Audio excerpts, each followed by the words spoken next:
was pretty much the stereotypical, you know. Yeah. I used to grow up, go to house parties and all that stuff. Was at one. My brother had some beef with a bunch of guys that turned out being there. I wasn't with anyone at the time. They all tried to surround me and all of this, and some random guy came out, Yeah. stood up for me, helped me out through the night, and then at the end of it goes, do you want to come learn? I train people out the back of my house. Oh, okay. And I was like, yeah, right. So from there, I think I was 17.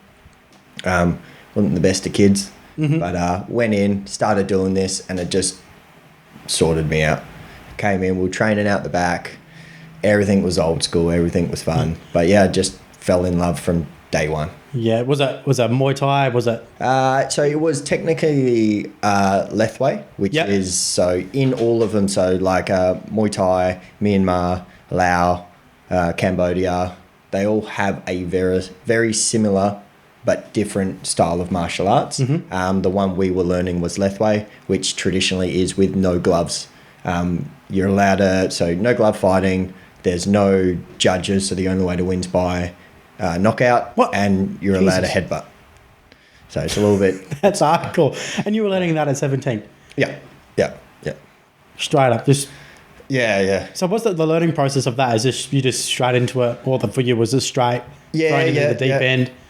Yeah, so my first one, I remember my first sparring day, I got kicked and the boy was a lot heavier than me and sent me through one of the tin fences, and I ended up next door. We had to fix the fence and all of that. So it was pretty rough. That was a very raw style. Yeah, of course. Yeah. And that was just that, you were 17, your first kind of introduction to martial arts at that stage, just straight into it. Yeah, deep end. 17-year-old.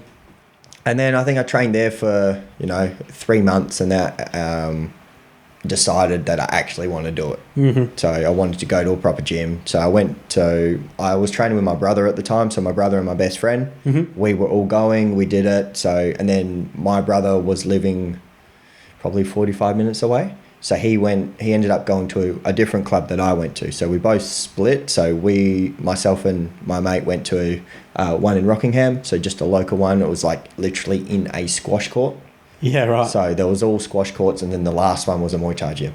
Yeah. So it was a little bit different place. And then my brother went to a traditional Burmese place. So I went there. I was new. I couldn't skip. I couldn't do any of the other things that a traditional Muay Thai gym does. So we went into Muay Thai now. And Muay Thai is without with gloves and no headbutting. Muay Thai is the art of 8 weapons. Yep. So it's shins, so kicking, knees, elbows, and punches. Yeah. They clinch a lot, but they still clinch in Lethwei. Yeah. But it's a different style. So the way it was always described was Muay Thai is an art and Lethwei is like a street fight. That's in a ring. Yeah, right. So it's a lot rawer. It's a lot more wild. Things come from everywhere. Yeah. Hardcore. It's a bit more traditionalist. So the Muay Thai style is a lot cleaner. It looks a lot better. Yeah. A bit more of a heritage. Yeah. So we went to that. I think within the first 6 weeks, I was sparring their fighters. I was beating their fighters. So then the coach goes, do you want to fight? And I'd never had an intent to compete. I just liked doing it. It was a good out for me. So just venting, doing everything, and a little bit of rage issues, being a kid, 17. Was it your technique was better than theirs, or was it you had the desire to, or just, like you had the anger, like you said, you had a bit of anger? Just grew up tough. Yeah. Yeah, it's that. I think I definitely didn't have better technique. I just probably tried a bit harder than anyone. Okay. I've never really been that clean guy. I've always had to work hard for anything I've achieved.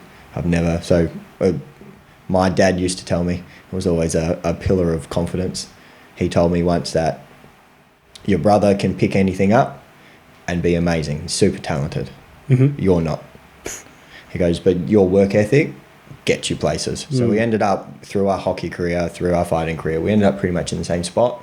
One was really talented and one worked hard. Just, the shin boner. Yeah, just pure hard at resilience. Yeah. But yeah, so 6 weeks in, I was like, do you want to fight? I was like, yeah, none the wiser. Didn't know what I was getting into. Did my 6 week camp, got fit, did everything. Got to the weigh-in. I think I was weighing in at Well, I weighed in that day at 56.8 kilos Holy shit. at 6'1" at the time, 6'1". The skin and bone. That was, Yeah, so I was very skinny. Would have been very dry. My opponent didn't turn up. Oh. So they're like, do you want to fight that guy? And I was like, okay. Because I didn't really know what I was in for. I had zero clue. I was like, yeah. He weighed in at like 64 point something. Holy shit. 9 kilos. Yeah, it was rough. And then I was like, yeah, okay, whatever. I'll do it. So got in, watched the first couple of fights, and I was like, oh my gosh. What have I got myself into? Got in. Bell went, and this boy just rushed me, like ran at me. And I was like, oh. I remember stepping to the side and kicked him, and then I was okay. So after that first shot, the nerves settled. I ended up doing really well. I stopped him in the second round. Luckily, I think, because he was a lot heavier than me. Yeah. Cool. It was something crazy, like a jumping kick, and then I just threw as many punches as I can, as raw as I was, and ended up finishing him. And yep. Does that